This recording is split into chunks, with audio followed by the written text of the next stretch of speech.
El escándalo de corrupción, supuesta corrupción de Nicolás Petro es el más fuerte que haya golpeado al gobierno. No es un tema aislado, no es un tema que solo lo involucre a él. Estamos hablando de un posible narcotráfico de influencias. Narco, porque los dineros que habría recibido el hijo del presidente serían del narco. Y tráfico de influencias, porque serían pagos escondidos en supuestamente donaciones. Pagos para que su padre hiciera algo por los que le daban plata. Pagos para supuestamente mover influencias. El escándalo de Nicolás Petro es el más fuerte que haya golpeado al gobierno. De nuevo, no es un tema aislado. Las grabaciones hablan de reuniones con funcionarios.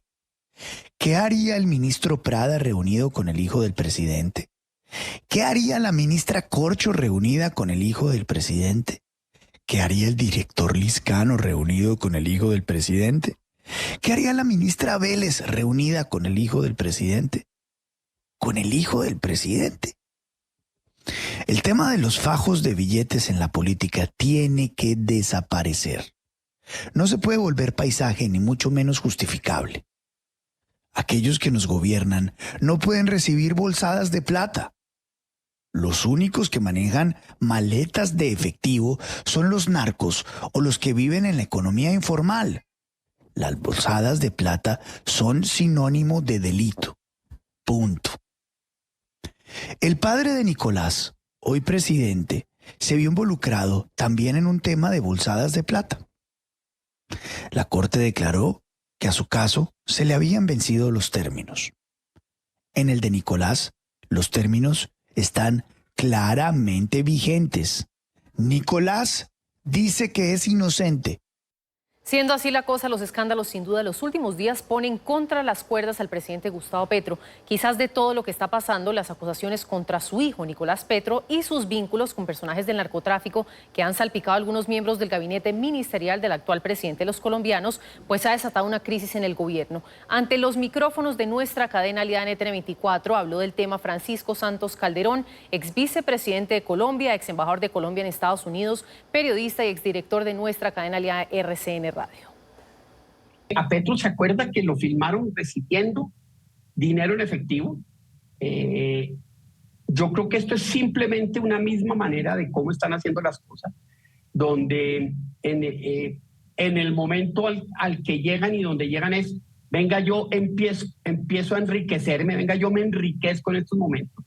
No es solo él, la primera dama también está empezando a mostrar esos vicios y hoy salió una historia de la silla vacía sobre unos catalanes que de dudosísima reputación que son cercanísimos a la primera dama y que están en lugares de mucha importancia en el gobierno. Entonces, cuando uno arma ese entramado, lo único que puede tener es corrupción, deficiencia en la institución, destrucción institucional, caos, que es lo que estamos viviendo en los colombianos. Y como un comentario adicional, Francisco Santos ofreció también su opinión sobre la improvisación que hasta ahora a su juicio ha marcado la forma de gobernar del presidente Petro. Tenemos un gobierno muy, muy improvisado, con unos ministros que poco saben del tema en el que están manejando, con un presidente que vive por Twitter y que no tiene, digamos, un foco mental y un foco administrativo y un foco gerencial, algo que ya sabíamos que no tenía. Él como alcalde de Bogotá fue un desastre y creo que una cosa importante es mirar todos los enredos que dejó en Bogotá, porque van a ser los mismos enredos que va a dejar acá en Colombia. Entonces, frente a esa improvisación, frente a esa falta de gerencia y frente a esos subalternos que son bastante mediocres, pues uno tiene los resultados como los que está viendo aquí en estos momentos en Colombia. Y escuchen esto, porque en medio del revuelo generado por la petición del presidente Gustavo Petro al fiscal de investigar a su hijo mayor, el presidente del Senado, Roy Barreras, rompió el silencio y salió a respaldar al presidente de los colombianos. Destacó la decisión de Gustavo Petro de pedir a las autoridades que se pongan al frente del tema. Sobre el asunto del diputado Nicolás Petro, nosotros solamente podemos reconocer un acto valiente e inédito de un presidente de la República que, pasando por encima de su dolor de padre, le pide a las autoridades y a la Fiscalía General que haga las investigaciones necesarias y que se cumpla lo que la justicia determine en el caso de su hijo y de su hermano y de cualquier otro vínculo que pretenda enturbiar su gobierno. Para los colombianos está claro que las actuaciones de los familiares no son responsabilidad del señor presidente de la República y que nada tiene que ver con su proceder. Por lo tanto, el respaldo al presidente debe separarse y diferenciarse de la responsabilidad penal o disciplinaria que tengan aquellos que deben ser investigados hasta que se conozca la verdad jurídica sobre las denuncias conocidas. Más noticias en Colombia. Polémica generó la declaración emitida desde la JEP de no cerrar las puertas para que las FARC sean reconocidas como víctimas. El presidente de la Justicia Especial para la Paz considera que no hay ninguna restricción que sea legal.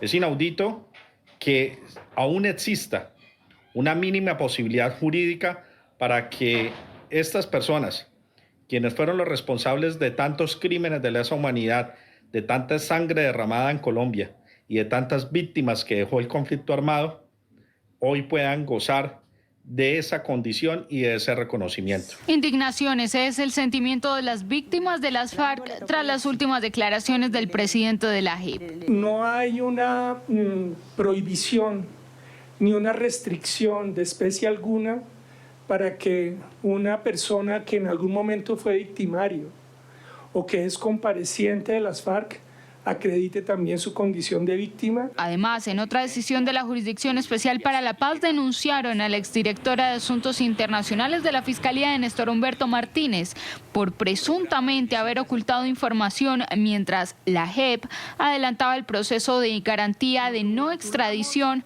contra Jesús Santrich. Y en otras noticias, seguimos atentos al drama que siguen viviendo los viajeros internacionales que compraron trayectos con la aerolínea Viva Air. En Cúcuta, zona fronteriza entre Colombia y Venezuela, un grupo de pasajeros adquirió todo con la aerolínea para llegar a Buenos Aires, Argentina.